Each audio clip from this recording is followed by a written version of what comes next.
Dipersembahkan oleh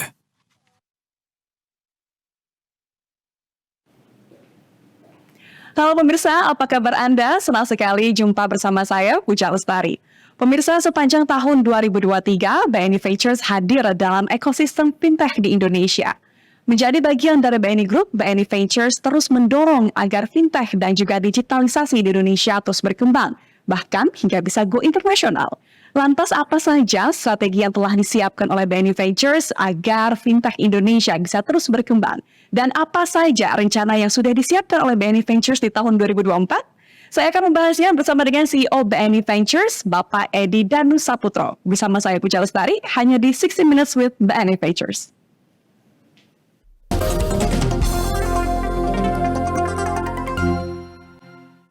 Dan pemirsa, untuk mengetahui bagaimana perkembangan ekonomi digital dari kacamata investor, kami sudah bersama dengan Bapak Edi Danusaputro, CEO dari BNI Ventures. Selamat siang Pak Edi, apa kabar Pak Edi di awal tahun ini? Salam semangat ya, Pujaya dan seluruh pemirsa yang sedang menonton. Baik Pak Edi, sekali lagi terima kasih sudah bergabung bersama kami. Pak Edi, kita tahu bahwa BNI Ventures ini pertama kali didirikan tahun 2022 dan kini sudah menjadi bagian dari keluarga BNI Group. Bagaimana perkembangannya sejauh ini Pak Edi? Oke, memang BNI Ventures atau singkatannya juga bisa BNV itu didirikan di 2022. Tapi kita baru dapat izin dari OJK sebagai perusahaan modal Ventura itu di Januari 2023. Ya. Jadi ya sebenarnya belum setahun nih kita beroperasi. Sebenarnya apa sih kita didirikan? Ya didirikan terutama untuk membawa inovasi ke dalam BNI Group. Ya. Antara lain melalui kolaborasi dan melakukan investasi ke startup. Oke. Nah, itu yang sudah dan sedang kita lakukan mulai dari Januari 2023 itu.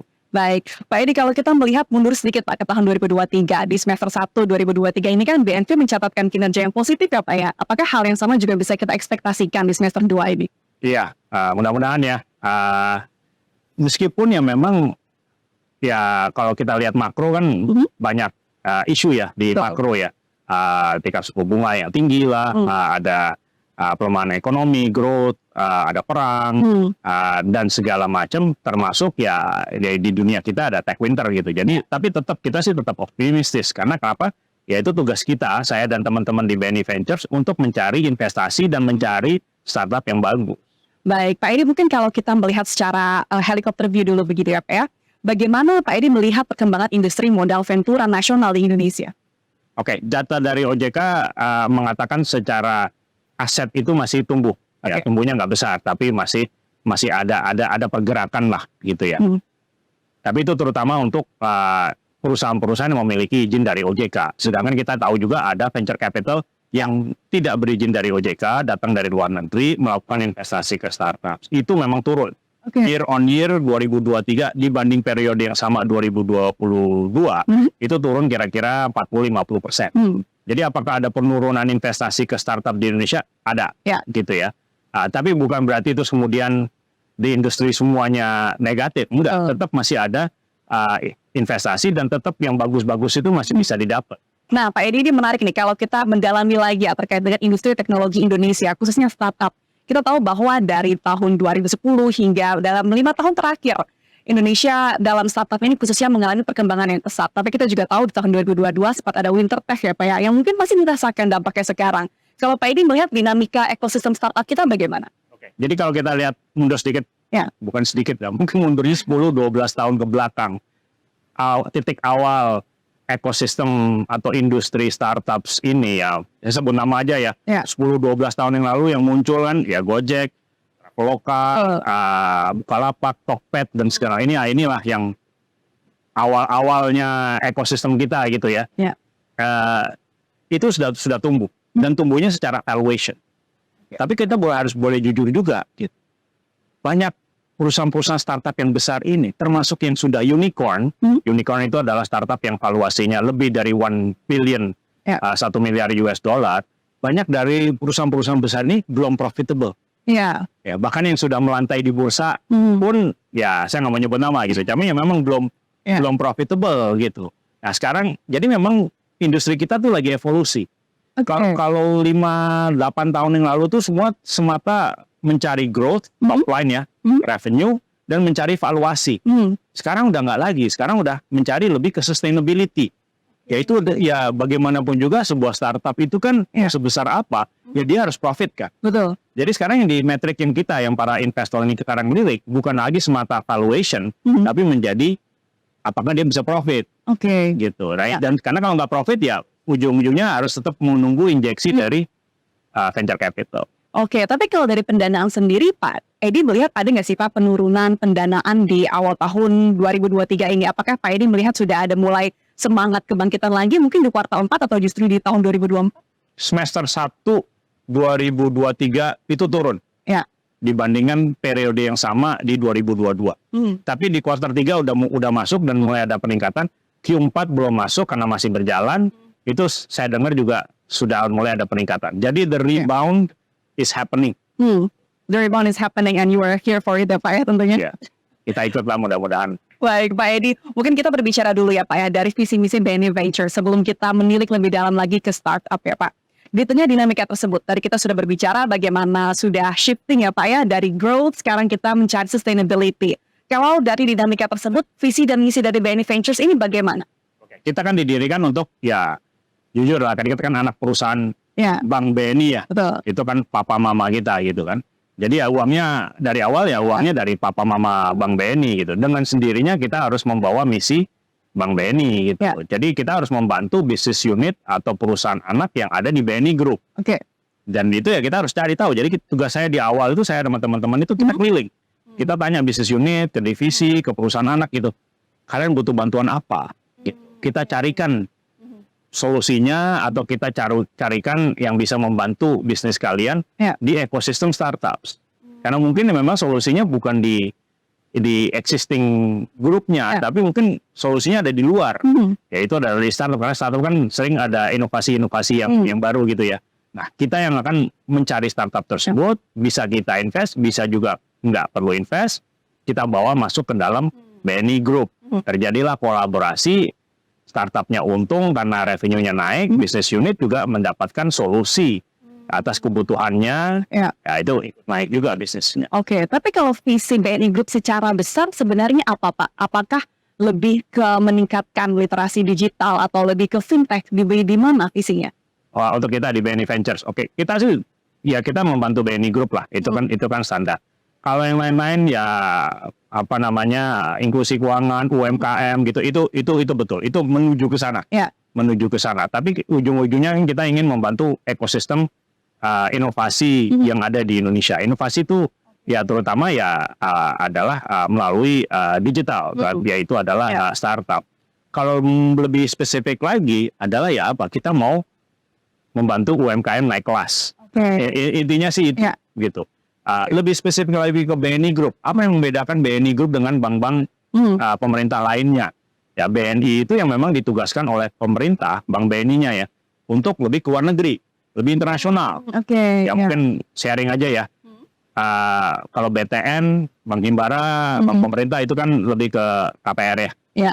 Kalau BRI lebih ke mikro ya. Meskipun sudah masuk ke urban juga. Kalau Mandiri kan lebih ke corporate banking, urban dan sebagainya. BNI kan yang ditugaskan untuk lebih ke luar negeri, international banking, ekspor, diaspora, pekerja migran. Ya kita juga membantu situ. Kita akan mencari startup-startup atau inovasi yang bisa membantu Bank BNI untuk kita mencapai KPIs-nya. Baik, berarti kalau dari BNV mencari startup-startup yang bisa mendukung visi itu ya Pak. Kalau hingga tahun 2023 sebenarnya dari BNI Ventures ini telah melakukan investasi ke startup mana saja Pak? Sudah beberapa, dan memang betul ya. Tadi sudah disebutkan bahwa ini tech winter. Jadi kita lebih selektif. Sudah bukan lagi zamannya 3-4 tahun yang lalu jor-joran. Ya spray and pray lah kita sebutnya. Those days are gone. Makanya spray and pray udah nggak bisa. Kita benar-benar melihat mana startup yang menurut kita bisa sustainable. Oleh sebab itu juga kita nggak akan invest 8-10 startup per tahun. Mungkin kita investasi kita 3-5 startup per tahun. Benar-benar seleksi. Nah di 2023 ini ada satu yang udah kita umumkan terjadi di awal tahun. Namanya Kecilin. Itu file compression, lebih untuk membantu business to business lah. Belum B2C tapi B2B. File compression namanya Kecilin. Sebenarnya ada 2 lagi, bahkan mungkin 3 lagi yang memang kita sudah invest atau sedang tahap akhir investasi, tapi belum diumumkan.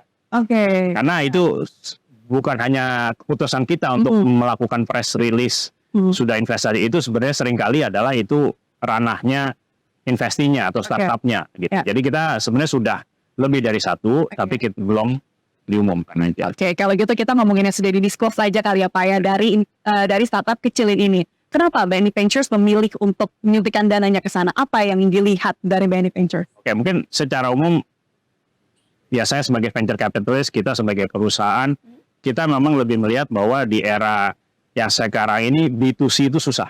Business to consumer itu susah. Kenapa? Karena butuh dana besar untuk customer acquisition. Ya promo, discount, ini, dan segala macam lah.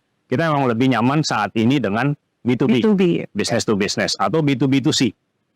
Business to consumer gitu kan. Jadi mencari bisnis tapi dia ada nasabahnya atau dia punya karyawan atau segala macam, pokoknya ada ekosistem lah gitu. Jadi karena menurut kita B2B itu lebih stabil revenue-nya. Yang kedua ya, terus kemudian kita melihat gitu apa yang bisa dibutuhkan oleh grup kita. Gitu. Salah satu yang dibutuhkan adalah efisiensi, termasuk menyimpan data, menyimpan files secara online. Dan ini yang bisa ditawarkan dan sudah dijalankan bersama-sama dengan Kecilin, di mana ya bisa ada data, bisa dikompres menjadi lebih murah, sehingga pada saat kirim antar desktop atau antar aplikasi menjadi filenya lebih kecil dan lebih murah jadinya kan, dan lebih cepat juga.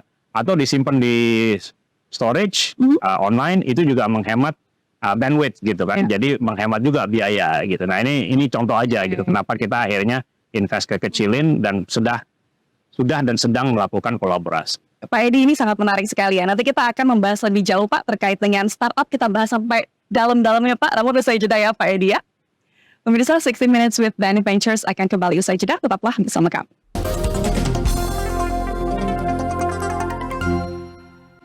Dipersembahkan oleh BNI harus semakin proaktif dan responsif.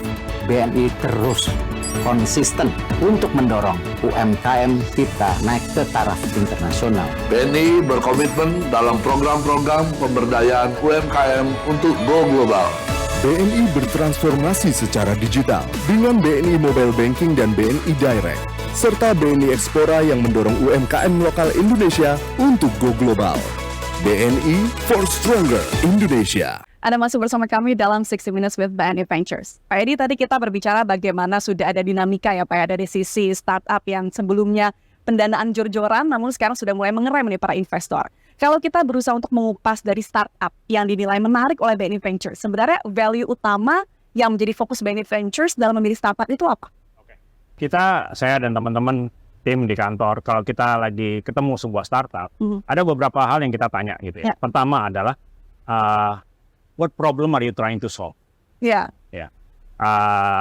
problemnya kan masih macam-macam lah gitu kan. Ada yang waste management, ada yang pertanian, ada yang inklusi keuangan, apapun problemnya tuh biasanya ada. The problem you're trying to solve gitu. Tapi problemnya itu harus cukup besar. Jangan punya problem, mohon maaf ya, problemnya hanya ada di kampus Anda atau hanya di kecamatan kalian. Gitu. Itu nggak cukup besar. Jadi memang problemnya harus cukup besar. Yang kedua, what is the solution to the problem? Problemnya apa, solusinya ya harus nyambung kan. Dan syukur-syukur, ya bukan syukur-syukur, kita menginginkan ada elemen teknologinya. Nggak selalu harus berbentuk aplikasi, tapi ada unsur inovasi atau teknologinya. Kenapa? Scalability-nya lebih cepat. Kalau solusinya itu masih manual, dan orang datang ke rumah atau ini segala macam jualannya very manual, itu biasanya growth-nya pelan. Nah, jadi kita sebagai investor kita nggak begitu suka dengan yang scalability-nya tuh pelan. Yang ketiga, kita melihat bisnis model. Ini penting. Bisnis model itu artinya apa? Cara mendapatkan revenue. Macam kan beda-beda. Ada komisi, ada subscription, ada freemium, dan segala macam bisnis model untuk mendapatkan revenue dan hopefully ujung-ujungnya profit. Terus baru yang namanya regulasi, competition dan segala macam. Yang terakhir nomor 5, meskipun ini saya sebut nomor 5, meskipun nomor 5 tapi ini paling penting. Paling penting ya. Yaitu adalah founders-nya. Oke, kenapa tuh Pak? Track record founders atau apa?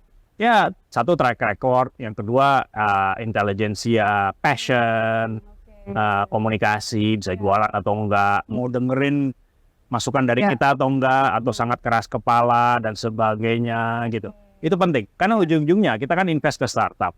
Ujung-ujungnya kan orang yang kita invest, Betul. foundersnya gitu ya. Oke lah, ada produknya, ada prototipenya, ada segala macam aplikasinya, tapi ujungnya kan kita invest ke Ke orangnya. Kenapa? The market will change, the product will change, the pricing will change, the competition will change. Ya. Mungkin juga the regulation will change. Ya, kita perlu founder yang cukup tahan banting, Ya.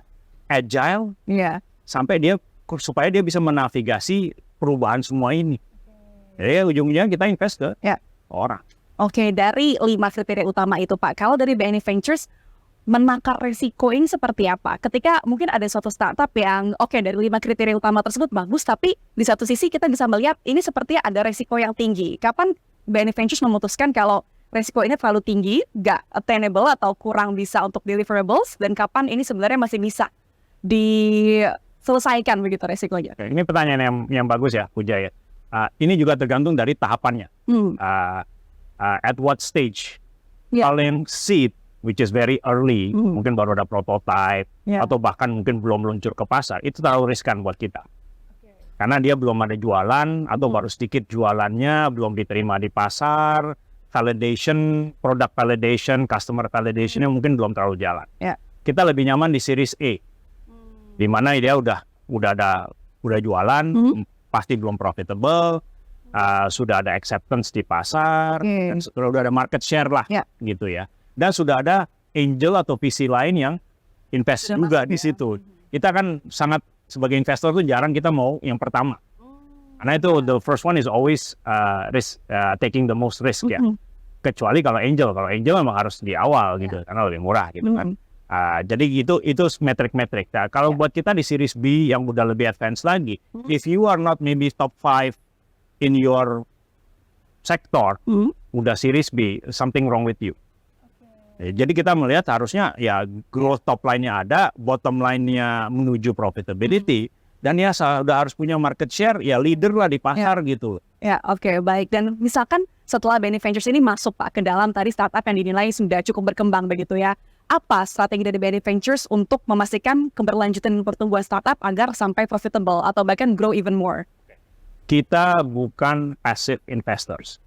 No disrespect terhadap other investors, terutama yang dari luar negeri, yang mungkin uangnya banyak, mereka bisa kasih 5 juta atau 15 juta US dollar ke sebuah startup, tapi terus mereka say, okay, bye-bye, I'll see you in 3 months, atau I'll see you in 1 year gitu kan. Udah harus bagus loh gitu. Kita nggak gitu. Kita kasih uang.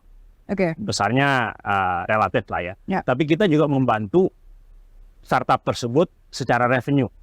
Kayak contohnya kecilin tadi. Kita tidak hanya kasih uang dari sisi investasi, kita bawa kecilin masuk ke business unit di BNI Group. Gitu. Ini kita bawa, ini ada startup bagus nih. Bisa membantu bisnis kalian, bisa cost efficiency dan ini segala macam. Ayo kolaborasi. Kita bawa kecilin ke tempat-tempat lain supaya, atau startup manapun yang nanti masuk ke portfolio kita, kita secara aktif membawa mereka untuk menaikkan revenue mereka. Kalau mereka ada masalah dengan regulator, ya kita yang buka pintu. Kita kenalin ke regulator. Kalau mereka kehilangan CTO-nya, atau CPO-nya, atau CMO-nya, ya kita karena saya dan teman-teman punya jaringan, ya kita mencari talent juga. Gitu. Jadi we are active investors, tidak hanya kasih uang terus bye-bye gitu. Oke, berarti selain tidak hanya kasih uang terus bye-bye ya Pak ya, berarti ada berbagai keuntungan untuk startupnya yang mendapatkan pendanaan dari BNI Ventures. Apa saja Pak selain itu? Ya tadi satu, membuka pasar. Kita membuka pasar, membuka network. Pasarnya juga tidak hanya dalam negeri. Kita lagi melirik ke sebuah startup yang bermain di aquatech. Saya nggak mau nyebut nama, ntar harganya naik ya. Tapi kita lagi melirik ke sebuah startup yang aquatech. Kita mau bawa mereka ekspor ke luar negeri. Ya, jadi kita akan bantu karena kan BNI punya kantor cabang tuh di banyak negara gitu. Kita bilang kalau kita invest ke kalian, kita akan bawa kalian supaya bisa ekspor ke luar negeri juga. Jadi itu contoh bahwa kita active investors membantu tidak hanya equity mereka, modal mereka naik, tapi revenue-nya juga mudah-mudahan naik. Oke, selain itu apakah ada mungkin pengembangan sumber daya manusia lagi Pak? Apakah dari BNI Ventures juga menyediakan mentoring untuk startup-startup yang memang didanai ini? Ya, itu udah pasti ya. Tidak hanya dari tim saya, kita bisa bawa dari yang subject matter expert lah ya. Termasuk di grupnya gitu. Kan di BNI maupun di perusahaan, kalau misalnya ada wealth tech, ada startup atau startup yang insurtech lah, asuransi lah gitu ya. Ya nanti saya bisa bawa teman-teman dari BNI Live gitu kan, untuk menjadi mentor di startup tersebut gitu, karena itu subject matter expertnya gitu. Tapi ya itu foundernya harus mau dengerin. Kalau foundersnya keras kepala terus nggak mau orang-orang tua apa sih, karena gue yang lebih tahu bisnis gue sendiri. Itu kadang-kadang ya itu harus menilai foundernya. Oke, baik Pak Edi, nanti kita akan membahas lebih lanjut Pak terkait dengan startup secara sektoral dari pandangan Bapak dan juga BNI Ventures. Namun usai jeda ya Pak Edi ya. Pemirsa, 60 Minutes with BNI Ventures akan kembali usai jeda, tetaplah bersama kami.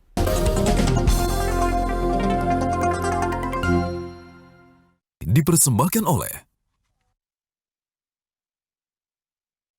BNI harus semakin proaktif dan responsif. BNI terus konsisten untuk mendorong UMKM kita naik ke taraf internasional. BNI berkomitmen dalam program-program pemberdayaan UMKM untuk go global. BNI bertransformasi secara digital dengan BNI Mobile Banking dan BNI Direct, serta BNI Explora yang mendorong UMKM lokal Indonesia untuk go global. BNI for Stronger Indonesia. Anda kembali bersama kami dalam 60 Minutes with BNI Ventures. Pak Edi, tadi kita sudah berbicara apa saja kriteria utama yang dilihat oleh BNI Ventures. Mungkin ini ada pemirsa kita juga yang mungkin dari founder siapa yang lagi nyatet-nyatet nih omongan Pak Edi. Tapi kalau misalkan dari secara sektoral Pak, apakah ada sektor tertentu yang menjadi fokus dari BNI Ventures dalam mencari startup potensial? Oke, tadi saya di awal kan udah bicara ya. Bahwa uang kita awalnya itu adalah dari Bank BNI. Betul. Dengan sendirinya mencari inovasi yang bisa membantu grup. Betul. Dengan sendirinya fintech itu udah pasti. Fintech dan yang kita sebut embedded finance atau fintech enablers lah, yang berhubungan dengan dunia keuangan itu udah pasti masuk radar kita. Nah, kita mencari gitu. Kayak contohnya Kecilin gitu. Kecilin kan not necessarily a pure fintech startup gitu, tapi dia bisa membantu industri keuangan gitu. Agritech, aquatech, apakah pure fintech? Ya, enggak juga. Tapi kan bisa membantu ekosistem dan perusahaan-perusahaan lembaga jasa lembaga keuangan gitu. Jadi ya itu contoh aja. Ujung-ujungnya kita juga harus mencari tidak hanya membantu grup, tapi mungkin membantu customer-nya Bank BNI Group gitu kan. Bank BNI kan punya customer kan, debitur, entah nasabah, entah dari BNI Asset Management, BNI Sekuritas, ya yang underwriting dan brokerage, BNI Life, Multi Finance, bahkan High Bank, yang baru yang bermain di UMKM, itu kan kita mencari solusi untuk mereka juga. Baik, kalau dari segi fintech Pak, kita tahu masih ada banyak masyarakat yang unbankable. Kalau dari BNI Ventures melihatnya bagaimana? Apakah memang sudah ada rencana juga untuk approach ke sana? Oke, kita fintech dulu ya. Jadi fintech orang mungkin taunya hanya fintech adalah lending. Atau bahkan lebih spesifik lagi adalah peer-to-peer lending. Atau di Indonesia dikenal dengan nama pinjol. Padahal sebenarnya fintech itu jauh lebih luas. Betul. Fintech itu selain lending ada juga payments. Ada juga kayak tadi insurtech. Ada wealth management, yang aplikasi yang orang bisa beli reksadana atau kripto apapun itulah segitu dan segala itu juga bentuk dari fintech. Gitu, kan? Sangat luas. Yang semuanya technically itu bisa membantu inklusi keuangan. Itu udah pasti ya, namanya kita juga BUMN, kita membantu OJK, kita membantu Bank Indonesia, kita membantu pemerintah untuk target-target yang berhubungan dengan financial inclusion. Dan financial literacy. Itu juga penting. Jadi apakah kita menyasar yang berhubungan dengan itu? Yes. Tapi memang mungkin kita nggak bisa semuanya. Contohnya tadi yang lending itu ya, mungkin appetite kita lebih ke productive loans, bukan ke consumptive loans, gitu ya. Bukan never say never ya, tapi saat ini memang fokus kita lebih kepada productive loans dan terutama itu tadi membantu UMKM naik kelas. Nah, membantu UMKM naik kelas. Itu kan menjadi fokus bisnis BNI Group ya Pak ya, dan tentunya juga disinergikan ke BNI Ventures. Bagaimana dukungan dari BNI Ventures untuk mendukung UMKM ini untuk bisa menembus market global, misalkan contohnya ekspor ataupun bisnis diaspora? Satu tentunya dengan investasi, ya kita punya uang kita bisa invest. Yang kedua dengan mentorship, yang tadi Puja ada bilang ya, kita bisa bawa mentorship. Yang ketiga ya Pak, buka pasar. Ya ada UMKM yang memang susah melakukan ekspor, ya kita membantu, kita memfasilitasi. Kebetulan ada produk-produk di Bank BNI-nya, contohnya Ekspora gitu ya. Kita bisa membantu gitu ya. Tentunya ya terus kalau misalnya mereka perlu talenta atau regulator, akses ke regulator, kita bisa membantu. Jadi nggak semuanya berbentuk uang ya. Iya, betul. Bisa juga membuka pasar atau ya training and mentorship tadi. Oke, tapi kalau yang dari Pak Edi lihat sebenarnya apa tantangan yang ditemukan oleh para UMKM ini hingga bisa ekspor atau bisa menembus market global? Satu sih memang mereka selalu bilang ya mereka butuh modal lah. Ya. Itu sih saya nggak debat ya. Itu udah pasti mereka butuh modal. Ya. Tapi yang lebih penting lagi adalah menurut saya mereka perlu salesmanship. Salesmanship. Mereka orang Indonesia tuh mayoritas tuh nggak bisa jualan. Oh gitu. Maaf ya. Kecuali ya mungkin influencer, KOL, ini dan segala macam ya itu akhirnya pakai itu. Tapi orang Indonesia terutama kalau udah keluar negeri ya sering minder. Tak bahasa lah, ini dan segala sophistication-nya belum ada. Betul. Atau ditipu gitu kan. Itu kita bisa bantu. Untuk supaya memberikan ilmu-ilmu supaya mereka bisa lebih pintar jualan. Ya. Dan naik kelas itu pun nggak hanya semua yang berbentuk yang sudah online yang ada aplikasinya gitu. Banyak UMKM kan yang masih sangat manual. Iya. Punya Facebook page juga enggak, Instagram juga enggak gitu kan, email juga mungkin nggak dicek tiap hari gitu. Yang kayak gini-gini kan itu bentuk dari kita financial literacy atau salesmanship-nya kita naikin. Oke, ini berarti ini artinya untuk bisa menembus pasar global, bottleneck-nya itu justru di SDM dari UMKM itu sendiri, Pak? Ya. Dan itu butuh waktu. Oke. Mentorship, education, entrepreneurship itu butuh waktu. Gitu. Nggak bisa instan lah. Gitu. Ya. Baik, Pak Edi, kalau misalkan kita berbicara tentang strategi untuk mempertahankan diferensiasi BNI Ventures dengan venture capital yang lain, apa strategi BNI Ventures untuk tetap relevan dan juga adaptif terhadap perubahan-perubahan yang tadi sudah kita bicarakan di ekonomi startup? Ya, saya sih dan tim sih kita selalu mencari ide-ide baru ya. Jadi kita datang ke event, kita di dalam negeri maupun ke luar negeri. Kita tahu ke training online maupun offline, kita ngobrol dengan venture capital lain, kita ngobrol dengan startup, ngobrol dengan lembaga jasa keuangan, itu apapun itu, ya kita harus dapat ilmu lah, kita dapat info, gitu. Yang saya nggak mau, ya saya di kantor sih saya belak-belakan aja ya. Saya kalau tim saya lihat tiap hari ada di kantor, saya justru saya marahin. Lah kamu kok ada di kantor terus, bergaul lah. Happy lah sama startup, ngobrol lah dengan visi-visi lain, sharing deals lah, cari pipeline. Jadi kalau saya ketemu mereka tiap hari ada di kantor dari pagi sampai sore, ya itu menurut saya mereka kurang bergaul. Termasuk saya itu jarang di kantor. Dimarahin sama anak-anak. Kenapa? Karena buat saya tuh lebih valuable saya networking dan mencari deals di luar. Gitu. Nah, kenapa? Karena orang mikir bahwa kita itu seringkali langsung ketemu startup kita langsung invest. Enggak. Mungkin more than 50% of deals itu datangnya bukan dari kita langsung. Datangnya dari visi lain yang ngajak. Ini ya co-investing lah. Kita sebutnya co-investing. Jadi ada visi yang nelpon saya, Pak Edi. Ed, ini ada startup bagus nih. Mereka lagi fundraising 2 juta US dollar gitu. Kita cuma bisa ambil setengah. BNI Ventures masuk yuk. Kita co-invest bareng. Ya udah gitu. Dari situ yang kemudian akan timbul trust untuk kita melakukan co-investing lagi ke depan-depan. Oke, Pak Edi, salah satu hal yang juga sedang dibicarakan banyak ini terkait dengan sustainability, apa dan juga green economy. Kita tahu bahwa banyak startup yang sudah menyasar ke isu-isu lingkungan. Apakah nanti in the long run BNI Ventures juga akan menyasar ke startup-startup tersebut? Sudah sih, kita udah mulai. Satu sekarang kita kedepannya akan meluncurkan fund yang mungkin yang berhubungan dengan ESG atau impact, gitu ya. Kan lagi tren kan ESG, impact, climate change, green tech, ya, energy, renewable energy tech dan sebagainya itu lagi trending.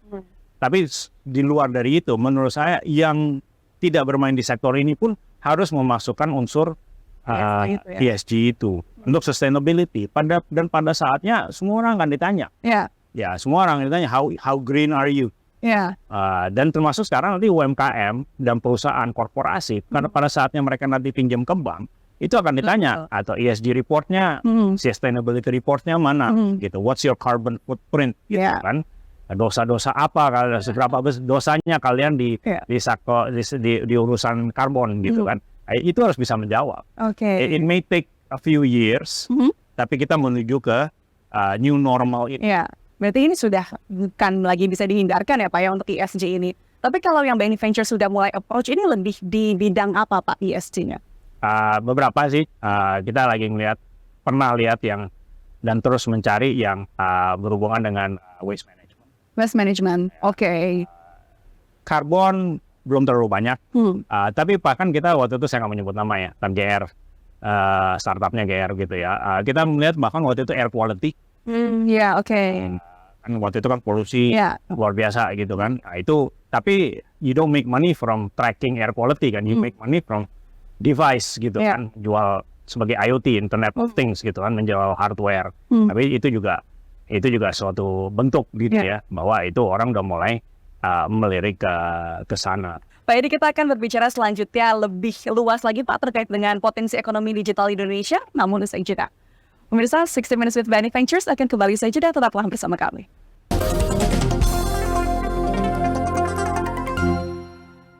Dipersembahkan oleh BNI harus semakin proaktif dan responsif. BNI terus konsisten untuk mendorong UMKM kita naik ke taraf internasional. BNI berkomitmen dalam program-program pemberdayaan UMKM untuk go global. BNI bertransformasi secara digital dengan BNI Mobile Banking dan BNI Direct, serta BNI Explora yang mendorong UMKM lokal Indonesia untuk go global. BNI for Stronger Indonesia. Anda masih bersama kami dalam 60 Minutes with BNI Ventures. Kami akan melanjutkan dialog dengan Pak Edi. Pak Edi, tadi kita sudah berbicara tentang startup secara sektoral maupun secara kriteria utama yang dilihat oleh BNI Ventures. Mungkin sekarang kalau kita melihat lebih luas lagi Pak, terkait dengan ekonomi digital di Indonesia. Potensinya ini kan sangat besar ya Pak. Kalau dari Pak Edi, apakah melihatnya juga demikian atau ada pendapat yang berbeda? Kalau saya sih sangat bullish tentang ekonomi digital Indonesia ya. Kenapa? Karena memang ini evolusi.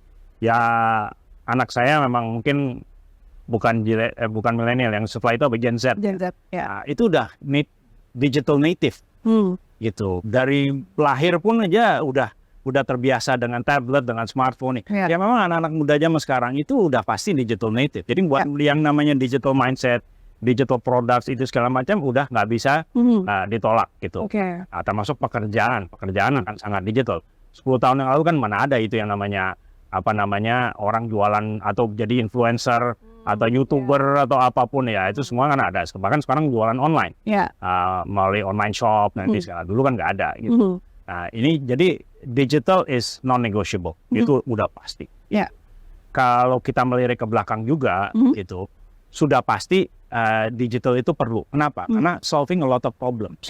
Bahkan problem yang tadinya aja kita nggak tahu, ya kayak misalnya ride hailing gitu kan, hijau-hijau itu segala macam itu.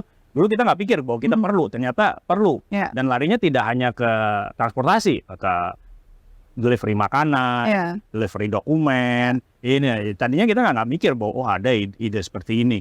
Ya itu, jadi ke depan digital akan solve banyak problem yang sudah ada maupun yang akan muncul. AI, artificial intelligence gitu. Kita tadinya nggak pikir apa, tapi sekarang kita lihat banyak manfaatnya juga ternyata. Artificial atau generative AI itu ya. Dan kedepannya akan terus begitu. Dan penciptaan lapangan kerjanya juga begitu. Sekarang mohon maaf ya, keluarga-keluarga petani di pedesaan, apa mereka masih mau anak-anaknya jadi petani? Ya nggak mau juga kan. Mudah-mudahan mereka bisa sekolah vokasi ataupun universitas disuruh ke kota untuk cari peruntungan yang lebih baik. Ya orang tua mana mau yang mohon maaf ya, saya sih bukan mengecilkan arti petani, menurut saya justru itu bagus gitu. Cuman mereka sendiri merasa bahwa jangan generasi berikutnya meneruskan pekerjaan saya gitu. Mereka harus naik gitu kan. Nah, pertanyaannya adalah terus kemudian ya siapa yang mau mengerjakan pertanian Indonesia. Kalau nggak kita impor terus. Iya. Itulah inovasi itu muncul. Betul. Dengan agritech, machinery, apa dan segala macam, dengan teknologi bisa membantu agri, peternak, pertanian, peternakan, perikanan Ya. menjadi dengan alat inovasi menjadikan yield-nya atau panennya malah lebih tinggi meskipun jumlah orangnya berkurang. Ya, oke Pak Edi. Banyak lembaga studi yang memprediksi kalau by 2030, di 2030 kita bisa menjadi salah satu leading player di Asia untuk ekonomi digital. Nah, sekarang kita sudah di 2024. Dengan sejauh ini kita sudah berada di 2024, apakah menurut Pak Edi kita on the right track? Kita on the right track tapi we're not moving fast enough. Oke. Jadi gini, kita memang suka atau tidak suka, banyak investor asing. Karena saya juga kebetulan pernah kerja di luar negeri cukup lama gitu ya. Banyak melihat Indonesia itu sebagai market. Ya. Kenapa masuk ke Indonesia? Ya karena 280 juta, 270 juta penduduk Indonesia. Middle class-nya strong. Senang belanja. Ini dan segala macam. Ayo banyak perusahaan asing, tidak hanya di dunia digital. Bahkan di non-digital. Ya. Termasuk yang buka pabrik ya, sepatu, apa, aja segala macam. Itu masuk ke Indonesia karena melihat kita sebagai pasar. Ya. Ya. Selain ya memang regulasinya favorable dan labor cost-nya relatif murah gitu ya. Tapi kedepannya seharusnya kita sudah bukan lagi hanya dilihat sebagai pasar. Ya, kita harus jadi produser juga gitu. Dan di semua mata rantai value ekonomi itu segala macam kita harus hadir, tidak hanya di hulunya saja gitu ya. Ya kita harus menciptakan lapangan pekerjaan atau sentra-sentra ekonomi yang lebih digital untuk menuju 2030. Oke. Tadi kalau Pak Edi bilang we are not moving fast enough. Jadi apa katalis yang kita butuhkan? Ya beberapa lah. Saya nggak mau ini saya selalu dialog dengan regulator, dengan pemerintah. Gitu. Ada beberapa yang mungkin kita bisa perbaiki ya, iklim investasi, tax, iklim tax gitu ya, di mana investasi ke startup atau investasi ke yang berhubungan dengan ekosistem saya nggak mau menyeberang kemana-mana gitu ya, tapi itu bisa dibikin lebih mudah dan mungkin lebih favorable untuk investor gitu ya. Talent juga ya kita kan juga ada dengar cerita mana ada unicorn besar-besar masih mendatangkan talentnya dari luar negeri gitu kan. Nah, itu juga butuh waktu untuk menciptakan talenta-talenta yang bisa bersaing secara kompeten dengan yang talenta dari luar negeri. Terus ekspansi. Banyak ya mungkin segelintir saja startup atau unicorn Indonesia yang berani keluar Indonesia. Itu butuh waktu. Tapi pada saatnya nanti ya kita nggak mau hanya jadi jago kacang gitu kan. Terus kemudian belum lagi infrastruktur seperti broadband, speed of internet, ini dan segala macam gitu ya. Tapi itu semua berhubungan lah. Saya nggak mau nyebut satu topik, tapi beberapa hal itu menciptakan ekosistem yang bisa lari lebih cepat lah. Gitu. Oke, berarti kepastian iklim investasi sama dari talentnya juga ya Pak yang harus kita tingkatkan. Tapi kita tahu Pak kalau misalkan perubahan teknologi yang pesat ini tentu membutuhkan regulasi. Kalau sejauh ini Pak Edi dari BNI Ventures melihat regulator kita tuh apakah sudah on the right track dengan the very fast changing of technology atau agak terlambat atau bagaimana Pak? Saya lebih senang arahnya sudah benar. Cuman kalau saya lebih suka regulator yang soft touch. Soft touch. Jadi jangan terlalu dibatasin. Hanya boleh ini, ini dipagerin dan segala. Enggak lah, biarlah. Ini ya konsepnya konsep sandbox. Sandbox itu sebenarnya apa? Kayak kita punya bayi, masih anak kecil, toddler gitu kan, di bawah 5 tahun. Dia kan suka main tuh di kotak pasir. Selama dia masih bermain sendiri, tidak mengganggu anak kecil yang lain, ya dibiarkan aja dia berinovasi. Kalau udah gede, baru diregulate. Gitu, atau dikeluarkan dari sandbox tersebut. Itu kan konsep sandbox gitu. Nah, jadi itu sama sebenarnya. Light touch. Jadi biarlah founder, startup ini berinovasi. Kalau sudah cukup besar, dan menimbulkan efek yang besar di ekonomi, baru diregulate atau baru dikasih peraturan yang lebih ada rambu-rambunya. Gitu. Kenapa? Karena kenapa inovasi itu banyak muncul dari startup, termasuk ya contohnya tadi ride hailing tadi, termasuk e-wallet. E-wallet yang kita pakai sehari-hari sekarang itu kan munculnya lebih banyak dari startup, bukan dari lembaga keuangan besar. Ya. Kenapa? Karena mereka lebih cepat. Kalau di startup mantranya adalah lebih gampang minta maaf daripada minta izin. Oh ya. Ya, ini tidak berlaku di rumah tangga ya. Tapi ini berlaku untuk startup. Ya. Untuk di lembaga jasa keuangan besar, bank, sekuritas, modal itu nggak bisa. Itu harus minta izin terus. Ya. Itu pun belum tentu dikasih gitu ya. Baru bisa meluncurkan produk. Nah, kalau startup kan nggak gitu. Oke. Luncur aja dulu. Dan itu yang kita butuhkan. Ya. Jadi light touch Soft for me, soft touch itu yang dibutuhkan. Baik, Pak Edi, selanjutnya kita akan berusaha menilik Pak proyeksi startup dan juga ekonomi digital di tahun 2024. Namun saya jeda ya Pak Edi ya. Pemirsa 60 Minutes with Ben Ventures akan kembali saya jeda, tetaplah bersama kami.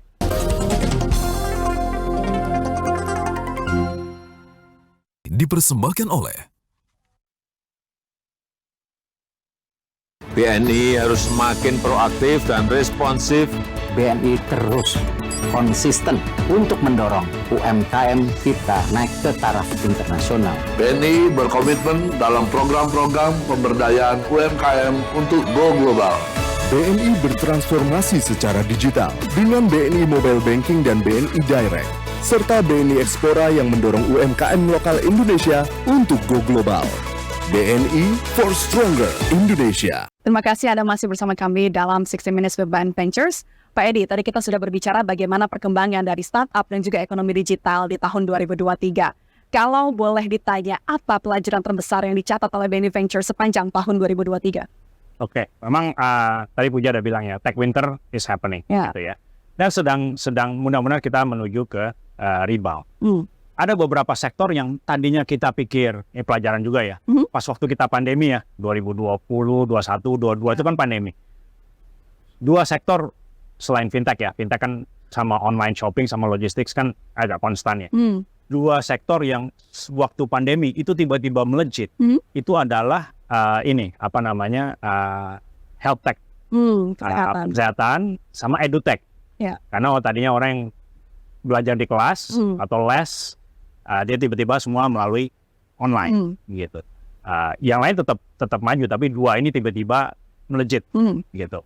Terus pasca pandemi, apa yang sedang terjadi gitu? Tetap masih ada traction, tapi ada juga yang turun drastis. Betul. Kenapa? Karena nggak sustainable, bisnis modelnya nggak berubah.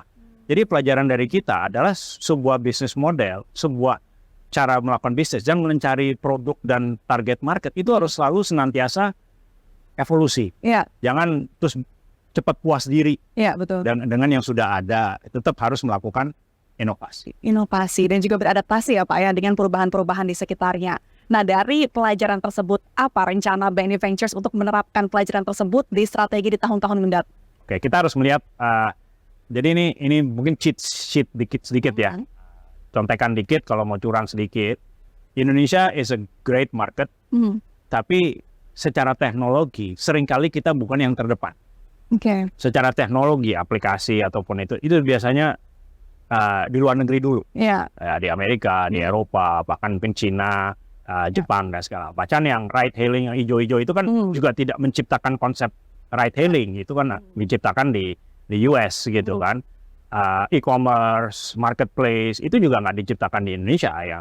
Cina di Amerika, ya Amazon lah, eBay, apapun itulah, itu sudah ada duluan. Ya. Jadi secara contoh sama juga artificial intelligence, kan ChatGPT dan sebagainya. Jadi secara teknologi kita memang harus melihat apa yang terjadi di pasar-pasar yang lebih teknologi advance dan mungkin lebih mature juga. Ya. Kita nggak harus malu, kita jangan malu untuk melihat teknologi apa. Tapi kemudian kita pikir gitu, apa yang bisa bawa ke Indonesia. Ya. Teknologi inovasi apa yang dicocokkan dengan problem yang ada di Indonesia. Itu biasanya ketemu tuh suatu bisnis. Karena ya mohon maaf, saya sering ketemu startup founder gitu, Pak Edi, waduh, saya ada bisnis startup one of a kind, belum pernah ada sebelumnya di Indonesia. Saya ketawa aja biasanya. Gitu ya. Terus teknologinya apa? Teknologinya kita bikin sendiri Pak. Again, one of a kind, belum pernah ada di seluruh dunia. Saya biasanya ketawa aja gitu, karena mungkin dia belum tahu aja bahwa sebenarnya di luar negeri sudah ada. Kita nggak harus selalu melihat luar negeri, tapi kita melihat tren-tren itu penting. Tren-tren teknologi, tren-tren inovasi. Ya kita jangan, karena kita yang paling kita takutin itu adalah kita invest ke sebuah sektor, Mhm. tapi sebenarnya udah ada duluan Ya. di tempat lain dan gagal. Nah, itu yang kita harus belajar dari Ya. orang lain.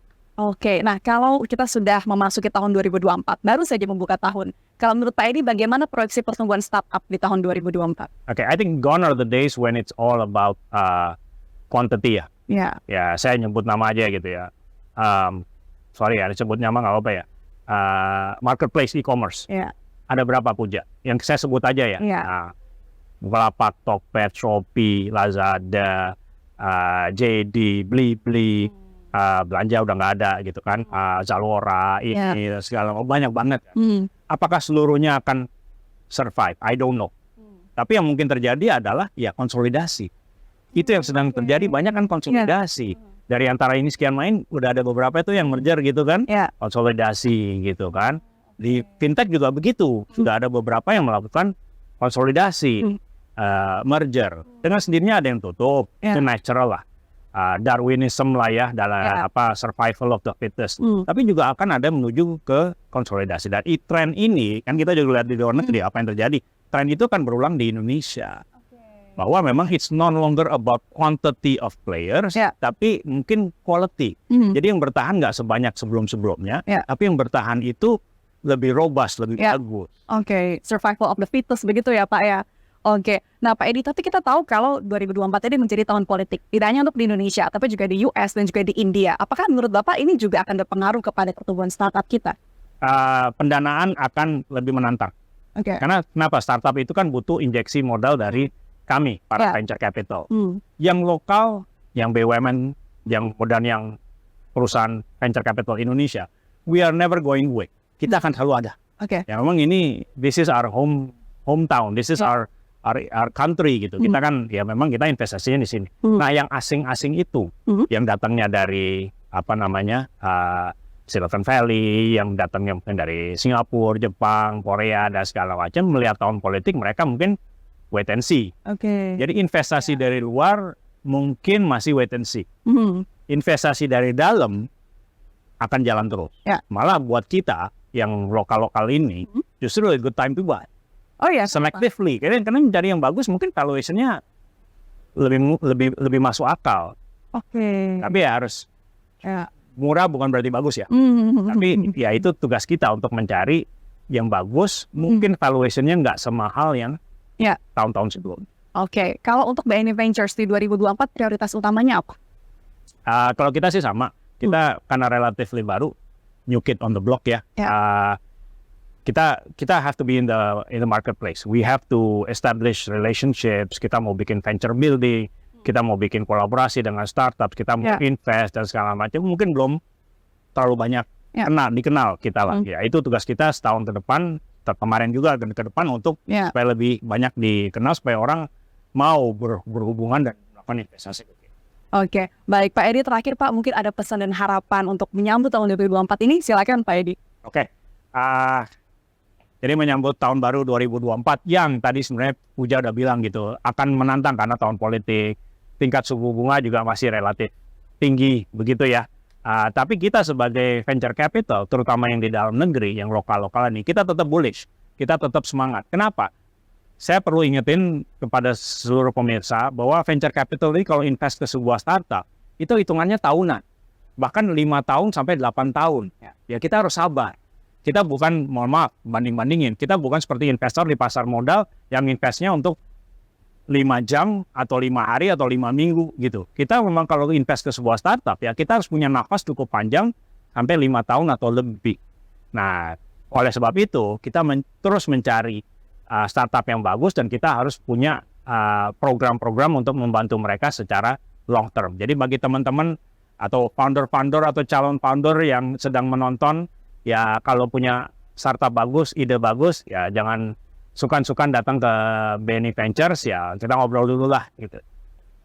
Baik Pak Edi, terima kasih Pak untuk waktunya. Ini diskusi yang sangat menarik sekali. Pemirsa, tadi kalau ada beberapa catatan yang bisa saya rangkum, memang terdapat shifting dalam perkembangan startup di Indonesia ini. Kalau sebelumnya investor melihat kuantitas, tapi sekarang kualitas justru yang lebih utama. Dan bagaimana sebuah startup bisa berlangsung dan juga bisa survive menjadi salah satu prioritas utama bagi para investor. Dan tentunya di proyeksi 2024 ya Pak ya, Tahun politik juga menjadi tantangan, namun juga menjadi peluang bagi para investor atau dari kacamata venture capitalist.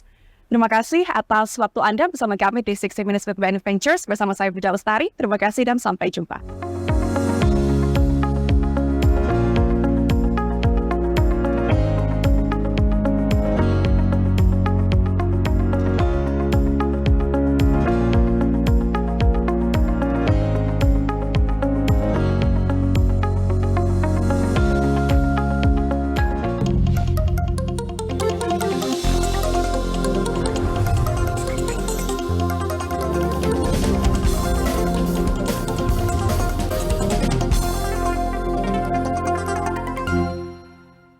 Dipersembahkan oleh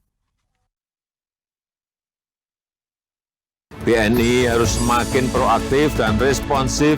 BNI terus konsisten untuk mendorong UMKM kita naik ke taraf internasional. BNI berkomitmen dalam program-program pemberdayaan UMKM untuk go global. BNI bertransformasi secara digital dengan BNI Mobile Banking dan BNI Direct, serta BNI Explora yang mendorong UMKM lokal Indonesia untuk go global. BNI for Stronger Indonesia.